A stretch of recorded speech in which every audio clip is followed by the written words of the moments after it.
Proposals to build houses are admirable, but how do Labour plan to combat NIMBYism and labour shortages to achieve their targets? Right, so this is a big new policy of the Labour government. Keir Starmer said he would bulldoze through planning restrictions. His target is to build 1.5 million homes over 5 years. Along with that, to address the second half of your question, there are... Which is, even if they get to that, it's still absolutely pish. That's still not going to be anywhere near enough, because we need way more than that. That's just to keep par with how far behind we currently are. And that's if they reach their target. Yeah, and on top of that, like, the only time ever in history we hit our house building targets was when the state did it, was when we were building hundreds of thousands of council houses a year. Have the Labour government got any plans to build council houses? In fact, they've done the opposite. They have said they have ruled out any public money going into house building. So it's all going to go into private housing or social housing. By that they mean housing association, by that they mean shit, because they are shit. Shortages of stonemasons, bricklayers, joiners and carpenters. I mean, according to one industry, about 33,000 more bricklayers are needed. Peter. Thanks. Firstly, I accept the challenge of your question. What I don't want to do is pit this against NIMBYs, against people who want to build. We need to, every community, even those who are find it challenging to build in their own community or near their own community, accepts that we do need more homes in our country, in our region, and in areas as well, because most people want their kids to grow up and live in the area that they grew up in if that's what they want to do. So what we will do is set targets again, because the previous government dropped the targets because it was too challenging for their own side. We are going to reinstate those targets. We're going to reform the entire planning framework, the national planning framework, and we will inject into it priorities. We're going to work closely with local authorities, using the power that local authorities have, and insist that they do build houses in their area.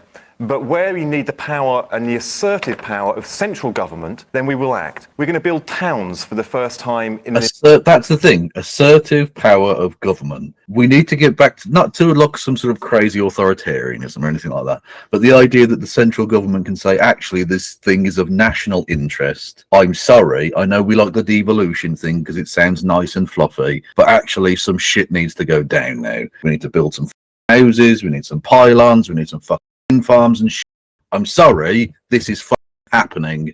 You're just going to have to deal with it. An entire generation. We're going to make sure that those new houses also reflect the needs, the social need of houses, so social rented and also affordable housing. And what about the shortage of workers? That's the other half of Carl's question. Well, not maggot them up out of nowhere. Also, what we can do is set a plan to... Is that when they say affordable housing, are they going to change the definition of what an affordable house is? Because at the moment, it's 80% of market rent is affordable. That's still unaffordable. Market rent is just extra unaffordable. To get those in place. So we were at the start. We've only been in power for a short amount of time. These plans will come and unfold. The ambition has to be set at the start. We have to work through these challenges. And yes, there will be challenges with materials. There will be challenges with infrastructure. There's going to be challenges with the workforce. But that should... Right, but the challenges is not, we need 30,000 more bricklayers. Where are they coming from? This is the problem. When you just say hit the growth button or we'll hire X number of people,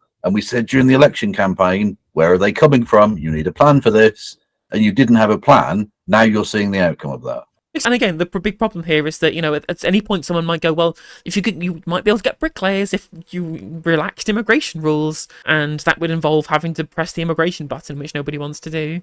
Stop us setting the ambition and solving those issues. Right around these different sectors, we see companies, we see innovators, we see our country in all these different sectors solving these challenges, creating wealth and delivering for the British public. Why can't we have a government that sets out with that same sense of ambition and one by one tackles those challenges? Everything you've put forward can be solved if we have the right approach, a government that works with partners in all different sectors, all different regions, and in all different parts of our country to solve them. That partnership will be there, but we're setting out with the direction and the sense of ambition and scale of ambition to get it done. Let's look at that, because you say we will... Okay, vague platitudes. Also, the scale of your ambition is shit. It's to stand still at best.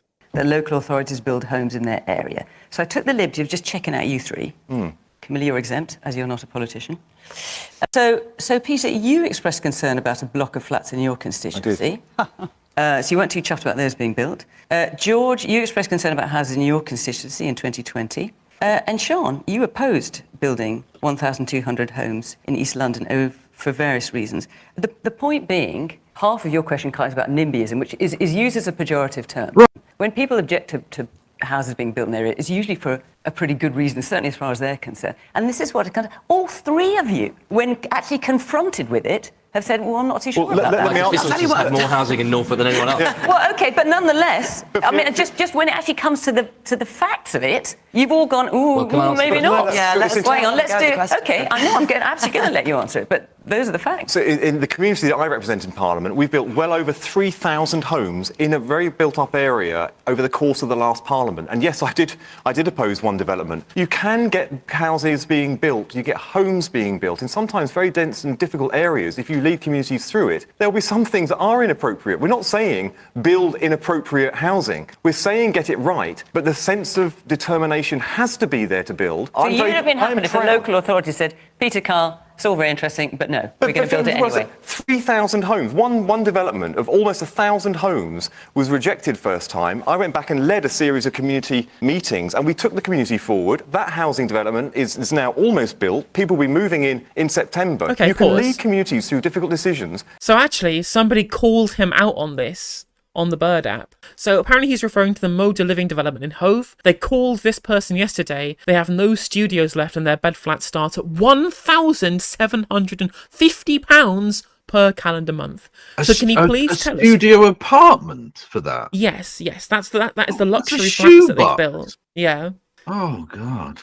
So can you please tell us where the hospitality and retail workers are actually supposed to live in his constituency? In this Twitter thread that complains about the unaffordability, which is a really good concern that they have, is there's no extra GP services planned. There's no extra infrastructure that's planned for the extra development. And that's what happens when you leave it up to the private sector. That's what happens when you allow the market to work rather than, I'm going to say it again, people are going to be sick of me saying it, but when you look at the kind of the Soviet model for building, right? I'm not saying there was something we should model one-on-one, but at least when they built new towns and new cities, it was all planned from the start. These are all the necessary amenities. We will expand our urban centre and our urban development whilst also ensuring that we're not overloading public services, because it's all planned to start from the beginning. Whereas in this country, the free market just builds a bunch of houses that are unaffordable, that are there for luxury people to buy because that's what's profitable for the developers. And do we get the rest of we don't get anything else. Yeah, it's not profitable for them to provide doctors in the local area or shops or anything. What they're not interested in any of that shit, which makes it unlivable. And again, just goes back to the point I was making earlier.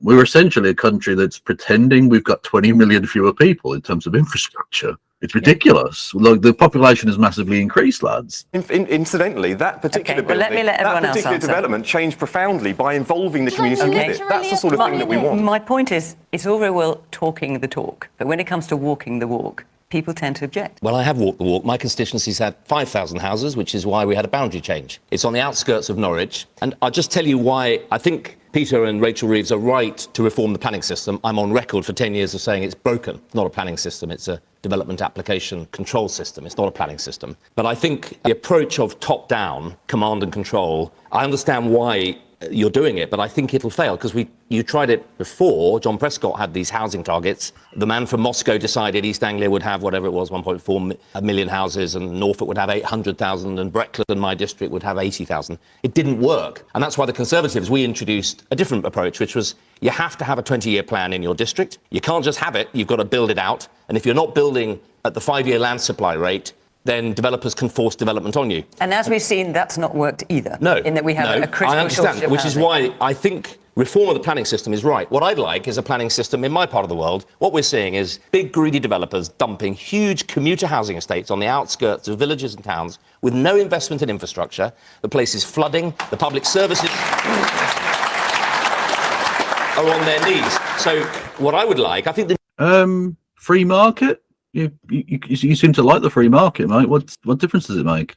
Are you suggesting the government should overrule the free market? Because that sounds like some communism to me. He literally, after decrying John Prescott for being too communist, he now wants development communism. Yeah, well, it sounds to me, Mr. Tory, like you're the man from Moscow. Just saying. The new town plan is good. I think most counties in this country could probably have one new town somewhere where you would improve the view on a railway line, please.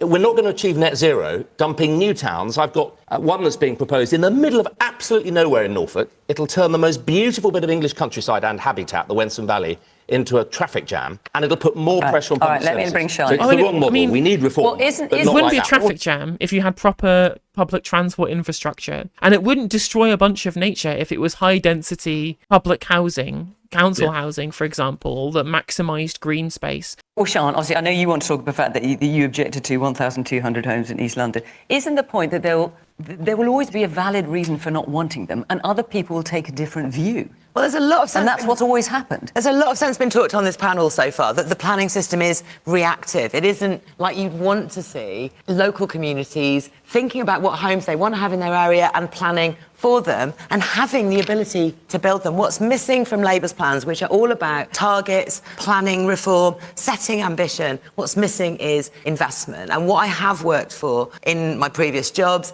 is real investment in real social housing. What we need is government giving councils the grants, the ability to borrow money, which is a very, very good investment, to build new council homes on their own land, to get hold of land that developers are sitting on. Is it only council homes you're talking about, Sean? Because I'm just looking at the Green record. You've got Green Council in Bristol and Kent, for example, rejected housing plans. They've even rejected plans for a solar energy farm. Do you really want more? That's the problem, lads. You know, I mean, bet the journalists have only just woken up to the idea that actually NIMBYism's a real problem and we have no infrastructure after 20 years of just ignoring the problem. But unfortunately, any instance of you doing the same thing means you're going to be lumped in with them, when clearly the Greens aren't the problem here. I mean, yeah, it is feel like they just kind of try to dig up as much stuff on the Greens as possible when councils from the Lib Dems and the Tories, they've all blocked things as well. Again, you'd need to look into these instances of blockages, for example. But again, like, I don't have any kind of confidence that any council from any party is doing this in the overall utilitarian good and aren't just trying to please certain demographics of the constituency. But We do, and we want to put the money it doesn't into look like it. So we need to not only build more council homes, we need to give councils the ability to do that in conjunction with local communities. We need to be buying Unless you homes. object. We need to be changing the definition of what's affordable. Where there have been objections, it's usually because, like George just said, the houses are not affordable. They're not the homes that people need in that local area. Often people will object to a planning application because the proportion of affordable housing is very, very low. This government has not changed the definition of affordable from the ludicrous 80% of market rates since forever. And the new Labour government's not promising to do that either. We need council homes, we need affordable homes for key workers. You've made your point. Greens would invest real money in that, and that is the plan we need. what's important as well is on top of making there be this new kind of glut of affordable rents, right? Rents would be much more affordable for people who cannot afford private rents if you have more council accommodation. On top of that, it would put money back into local authorities that are massively starving for cash because of overuse of temporary accommodation, because of the housing crisis that this problem has caused, right to buy, and also all this money on extra adult social care because of the ageing population. And on top of that, 40% council budget cut since 2010. Councils are on their knees because they have no revenue from the state and no revenue from council houses because they all got sold off. There's a little bit of a red herring here. There's a lot of planning permission out there. I think you're a quantity surveyor, is that right? Because we check yes, out all I am, our yeah. audience. We kind of know what most of you do, and I checked you out because we were choosing you for a question. What's your view of what you've heard, and what do you think the answer is? I've mainly worked more in the NHS sector, actually, rather than housing. But I know from my experience, Labour is short, drives up cost. You end up with substandard quality. So from that point of view, that was my thinking. The NIMBYism part was more really local. We've been promised a new town out obviously. at Elmstead for God knows how many years, and no one there wants it, but we all need it. Anyway, I was able to get on the housing ladder was through help from family. Otherwise, I'd probably still be living at home like other people in their 30s, the same age as me. So We'll just get a microphone across to you. No, in the purple top. Hello, yes. I believe we need a lot more social housing. True. I live in the Braintree area and we've had hundreds and hundreds of executive houses built, but nothing for the local people. And there hasn't been any social housing built for a very long time. They're building us affordable housing, but it's social housing rent we need. So Camilla, thank you. Camilla, let me come to you. So Carl's question is, how do Labour combat NIMBYism and labour shortage? And just looking at NIMBYism, I mean, when you look at local MPs, for obvious reasons, you want the vote, are often in a position where they're objecting to housing because it's not popular locally. I think we've heard some of the reasons why it's not popular locally, and too often the housing that's being built is, as Kyle said, it's substandard, it doesn't include infrastructure, some of it's being built on floodplains, and we've seen the result of that. And actually quite often local people are completely right, they raise those concerns and they're not listened to. Developers basically build and sell on, and that's the end of that. There's quite... Again, you wanted this. This is the society you wanted. This is the economy you wanted. It's literally a meme at this point that you don't buy new builds because they're all shit. Because there's no incentive for a privately contracted developer to not make it shit. They've got guaranteed returns because housing is so short regardless. There's no real competition. And all of the council houses that were built by the state with the function of social utility rather than profit have all been built to a standard to ensure that the government could get re-elected by giving you a good house. That was their democratic mandate that they had to make sure that you were housed well. So the council houses were built to good standards with lots of space, with lots of amenities necessary. And so if any property investor will tell you, if you want to have a nice house, don't buy one of these Taylor Wimpey, Persimmon, garbage fire, rickety messes. Get an old council house. Much better build quality. We're obsessed with housing terraces rather than high density blocks of flats, for example. We want to squeeze as many houses as we can that aren't blocks of flats into a smaller space as possible, which means compromising on room space. If we maximised floor space or maximised land usage by building up rather than out, by creating blocks of flats rather than urban sprawl, we could still build big flats. We could still build flats that have lots of room, just have it on a small footprint because it was built upwards rather than outwards. Just because you're building flats doesn't mean they have to be small. Yeah, I mean, to use the old meme, the sky is free real estate. We should be building more social housing for the younger generation, which has absolutely been pushed out. And the context of all of this, to go back to what Kyle said about the labour shortages, we've got a very rapidly growing population. In England is quite a densely populated country. We've got about 10 million more people than we had in the 1970s, and we have to accommodate that. And there is a clash between housing and immigration. But right now, the key, I think, is actually what Peter Kyle said, which is build really good quality, really beautiful new towns, but don't stand for anything less. Okay, let's say the man in the green, just at the front here. Surely we're missing part of the problem here in terms of building is part of the solution, but can't we do something with second homes, making those more affordable to people? And there's a lot of property that goes unused in a lot of towns and cities. This is the point about buying homes. There are many, many homes that ought to be brought into use as social housing. And councils are very, very willing, when they've got the grants available, to go and buy those and turn them into real social housing. You're talking about people, sorry, you're talking about people who have two houses. Moving homes that are second homes into primary homes, not secondary homes that are only populated 1 or 2 weeks a year. Right. The SNP have got a 200% tax on second homes. Yeah. If you've got loads of homes and lots of money, pay into the system. You build homes, setting the level right, but also we need rent controls so that places like Brighton, where the housing crisis is absolutely out of control, have the ability at a local level to say what a fair rent is and enforce that. And if we had that, that would make an enormous difference to so many people's lives. They're struggling so much in the private rented sector, and that's a growing tenure. We need to switch things back to real council housing. We need to, the bigger problem, we need to vastly reduce the private rented sector. Yeah, absolutely. So one of the plans that was floated previously was this right of first refusal for councils, which is that if any property is being sold in your local authority, there always has to be the first option of selling it to the council at market rate. Yeah, I think that's a perfectly reasonable thing. Although it's sort of in a sense, because the council sold it off dirt cheap and is now buying it back at market rate. But there's no way of really getting around that outside of more... Exactly. It would be sunk cost fallacy to just continue with this mess of private rented shit that we have now. So much of the country's wealth that is being absorbed by completely unproductive people. Yeah, people go on about, but benefit scroungers, welfare scroungers. Yeah, what about landlord scroungers? Those are the real scroungers, the real unproductive members of society. Well, those sitting there making revenue off of assets. The great tweet I saw, which was that people talk about passive income, but there's no such thing as passive income. Passive income is money that's stolen from the productive. What passive income really is UBI for rich people. Yeah, And if you enjoyed the video, make sure that you like and leave a comment that helps the video out in the algorithm. If you subscribe and ring the bell, it'll let you know when I go live. I stream every day on YouTube and Twitch. You can also follow all of my socials down in the description. And if you want to support me in a more financial manner, there's a join button for memberships. It's just 99p to be a member on YouTube, as well as a Patreon, and there's some merch there as well. And hopefully I'll catch you on the next video. Take care.